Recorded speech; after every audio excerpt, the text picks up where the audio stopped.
In the heart of a hidden village, only the elders spoke the old language. The younger ones had never learned it. No one had ever taught them.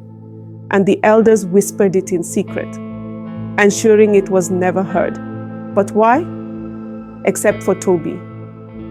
Tobi was different. While the other children played, he listened. While they looked away, he watched. The elders spoke in hushed tones, believing no one understood. But Tobi did. One evening, he overheard something that made his heart race. If the words are lost, the truth is gone forever. Tobi's breath caught. What truth? This is the story of the language keeper. Determined to find answers, Tobi crept into the elder's hut under the cover of night. The door creaked as he stepped inside, his eyes adjusting to the dim glow of lanterns. Shelves lined the walls, filled with old scrolls covered in markings.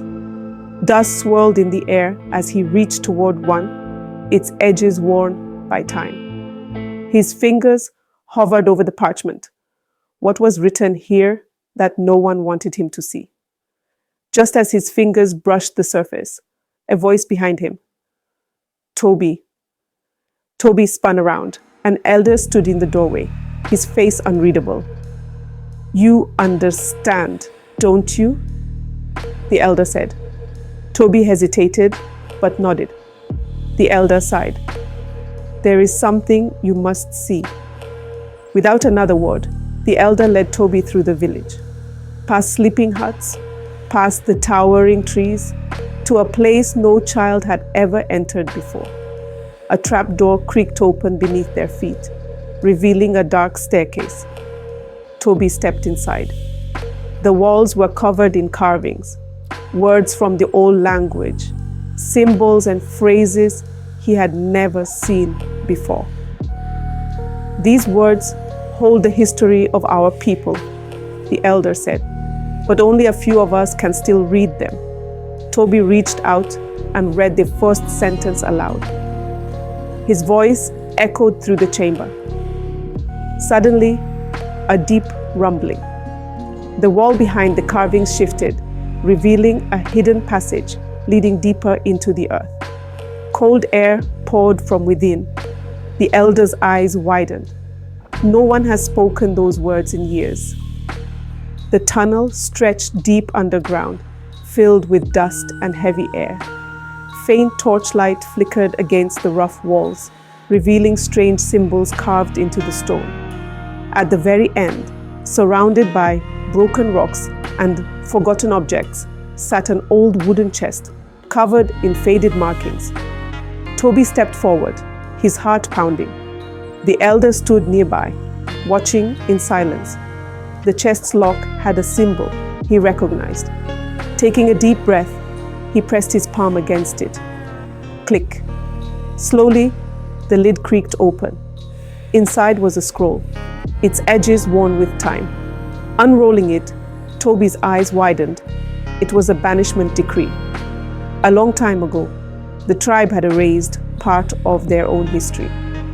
A powerful leader had tried to change their way of life, forcing them to abandon traditions, including the old language.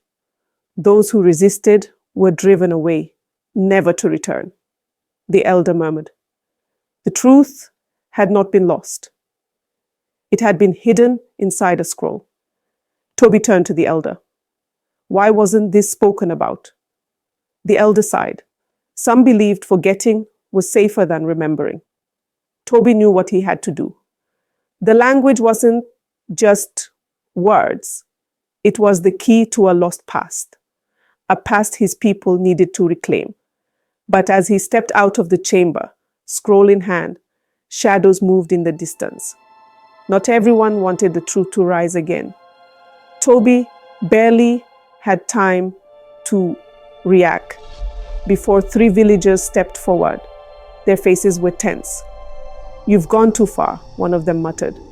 Tobi clutched the scroll tightly. We deserve to know the truth.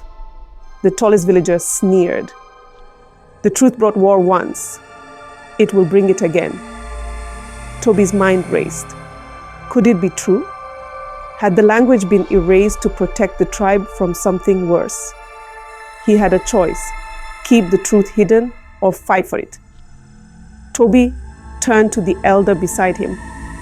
What happens if we remember? The elder's voice was calm. Then we heal. Tobi took a deep breath. He lifted the scroll high. I will teach the words again, he declared. The villagers stared. Some looked afraid, others curious. One by one, they stepped forward, not to stop him, but to listen. And for the first time in generations, the old words rose in the air again, not as whispers, but as voices of strength and unity. The village changed that day. The past, once buried, had returned, not to bring destruction, but to bring understanding. Tobi didn't just find the truth, he restored something far greater, a spirit of courage, curiosity, and the will to seek answers. And that is the spirit we need, even now. In a world that moves forward, we must not forget where we come from. If you believe in preserving history, learning from the past, and embracing knowledge, don't forget to like, subscribe, and comment.